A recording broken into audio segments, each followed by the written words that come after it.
Thank you, Mr President. Tonight I wish to talk about sharks, and I know that will come as no surprise to some people, as I've spoken on sharks on many occasions in this place.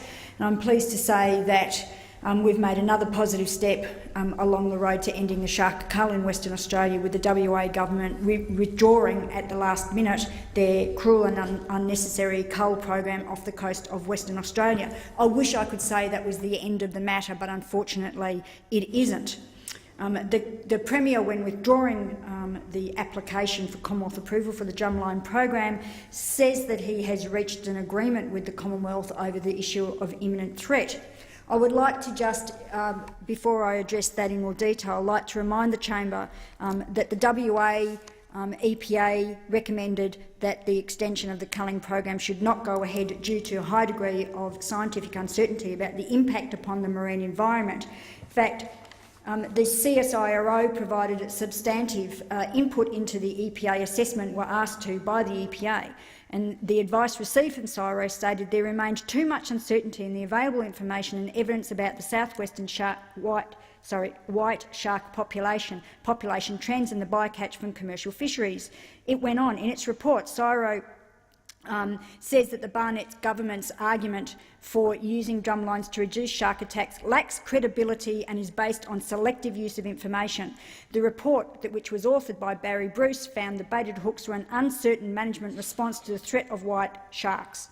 They also slammed the government for failing to have a management committee to oversee the drought program, for failing to establish maximum catch limits, and can you bear that in mind, because that issue is very relevant to the issue around imminent threat, and for failing to implement a dedicated program to provide more robust estimates of the great white shark numbers and catches. That was in response to the cull program, and I think and believe that that information needs to be taken into account just as much for the issues around imminent threat. I'm very deeply concerned about the agreement between the federal and WA governments about the way they will handle the so-called issue of imminent threat to deal with so-called shark emergencies. They have agreed to work, the WA government has agreed to work with the Commonwealth to come up with a long-term protocol for their imminent threat proposal policy, and that the powers to make the decisions on imminent threat will be handed over from the Commonwealth to the state government, a very deeply flawed approach.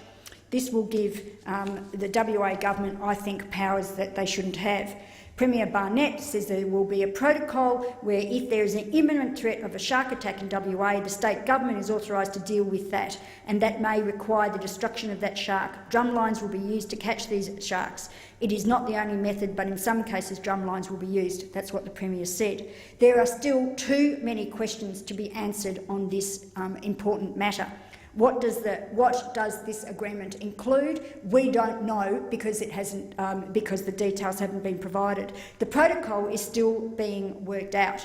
Both the Premier and the Environment Minister, Mr Hunt, have confirmed that they are still working through the manner in which WA authorities will be allowed to kill sharks and under what circumstances.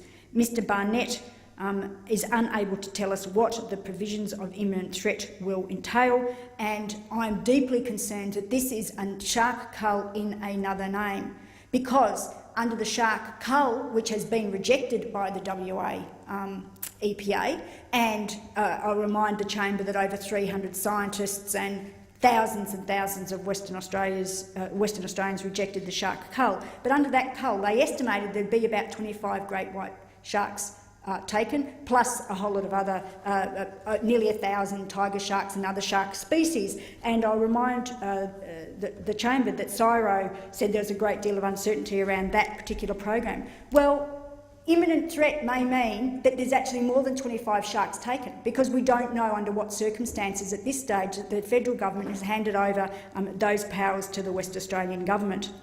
And any imminent threat policy must include a review or referral under the EPA Act, using the EPA report to look at cumulative impacts of the imminent threat policy on the white shark populations. CSIRO, in its submission to the EPA on the program that the WA government originally put up to the federal government for assessment, said The definition of a shark posing an imminent threat requires further clarity. It appears to have been applied to the confirmed sightings of a shark as opposed to the shark's behaviour, although the wording of Appendix 3, Guidelines for Fishing for Sharks Posing an Imminent Threat to Public Safety, suggests that sighting a shark by itself may not necessarily constitute an imminent threat. The application of this policy during at least the trial program, as identified by the proponent, appears to have been based on sightings alone. Sharks are normal visitors to inshore environments, and the sighting of a shark or the ability to observe its path, e.g. from the air, provides alternative migration opportunities by way of beach closures to attempts to catching and removing it. That's from the CSIRO. We believe we need to consider the cumulative impacts of the imminent threat policy of the great white population. A few of these actions together are likely to have a significant impact. It's likely that taking a number of sharks will have just as big an impact as the cull. There are alternatives available, for example, capturing great white sharks and taking them further offshore and releasing them the same way they do in Brazil, which is very successful. You could have a shark spotters program. Great white sharks are a vulnerable species that are protected under the Commonwealth EPBC Act. This means that state officials should require approval from Canberra before they take action against a great white. The state government continues to try to promote this concept of a rogue shark, which their own Department of Fisheries says is a misnomer. They do have time to talk to the Commonwealth about taking great white sharks, particularly when you consider that, as I said, this program could end up having just as great an impact as the cull on the great white population, which CSIRO already says there is not enough information about.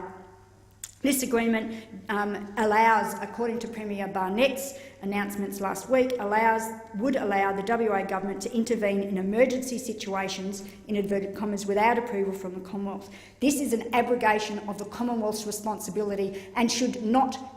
This agreement should not have occurred, and the Commonwealth should not be abrogating its responsibility over a vulnerable species, which is the great white shark. Great white sharks, as I said, are a vulnerable species and are an extremely important component of our marine ecosystem. As an apex predator, sharks are critical to the marine environment and help to regulate the ocean and keep our other marine life in a healthy balance. Which takes me to the programs that continue to exist on the east coast of Australia, in Queensland and New South Wales, where just last week we heard that over 700 sharks and 1,000 other animals, including dolphins and turtles, were killed in the drumlines and next in the past year.